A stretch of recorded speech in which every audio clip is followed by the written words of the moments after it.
2028 లోపల పాక్ ఆక్యుపైడ్ కాశ్మీర్ అనేది ఇండియాలోకి భాగమయ్యే అవకాశాలు చాలా ఎక్కువగా ఉన్నాయి. జై శ్రీరామ్. 2022 నుంచి 2025 అక్టోబర్ వరకు మొత్తం 19 ప్రెడిక్షన్స్ అనేవి నేను చెప్పినట్టు జరిగినాయి. అవన్నీ కింద డిస్క్రిప్షన్ లో ఇవ్వడం జరుగుతోంది. మీనరాశికి అధిపతి గురువు. మీనరాశిలో ఉత్తరాభాద్ర 4 పాదాలు, రేవతి 4 పాదాలు, పూర్వాభాద్ర 4వ పాదం ఉంటది. ఈ నక్షత్రం వాళ్ళందరికీ నేను చెప్పే వార ఫలితాలు వర్తిస్తాయి. ఈ వారంలో మీనరాశి వారికి గురువు గారు యోగిస్తున్నారు. 6వ స్థానంలో కేతు భగవానుడు యోగిస్తున్నారు. 9వ స్థానంలో రవి భగవానుడు యోగిస్తున్నారు. 3 గ్రహాలు మాత్రమే యోగిస్తున్నాయి. మిగతా గ్రహాలు వ్యతిరేకత ఫలితాలు ఉన్నాయి.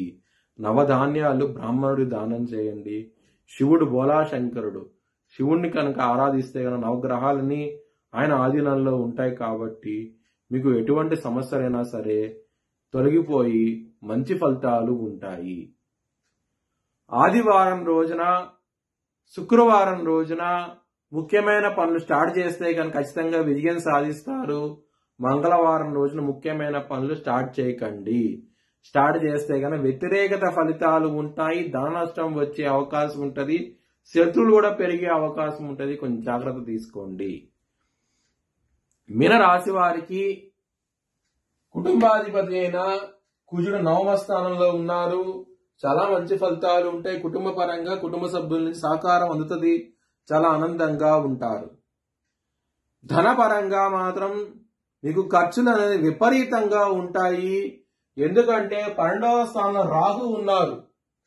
కుజుడు దృష్టి రాహు మీద ఉన్నది. దీని మూలంగా ఖర్చులు విపరీతంగా ఉంటాయి.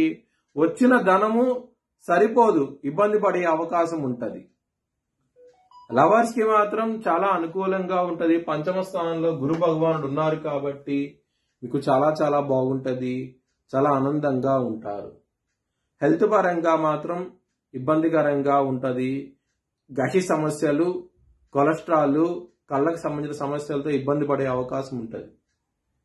శత్రువులు అనేవాళ్ళు చాలా అధికంగా ఉంటారు. దొంగ దెబ్బ తీసే అవకాశం ఉంటది. కొంచెం జాగ్రత్త తీసుకోండి.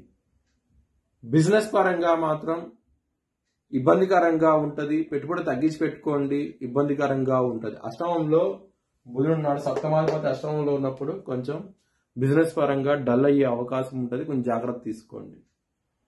మ్యారేజ్ పరంగా మాత్రం చాలా చాలా ఇబ్బందులు ఉంటాయి. ఇక్కడ శని దృష్టి 7వ స్థానం మీద ఉన్నది. సప్తమాధిపతి అష్టమంలో వక్రించి ఉన్నాడు. సో మ్యారేజ్ పరంగా మాత్రం టెన్షన్స్, చాలా గొడవలు ఇలాంటివి ఉండే అవకాశం ఉంటుంది. కొంచెం జాగ్రత్త తీసుకోండి. వృత్తిపరంగా మాత్రం చాలా చాలా ఇబ్బందులు ఉంటాయి. శని దృష్టి 10వ స్థానం మీద ఉన్నది. ఏలినాటి శని నడుస్తోంది. వృత్తిపరంగా మాత్రం ఛాలెంజింగ్ గా ఉంటది.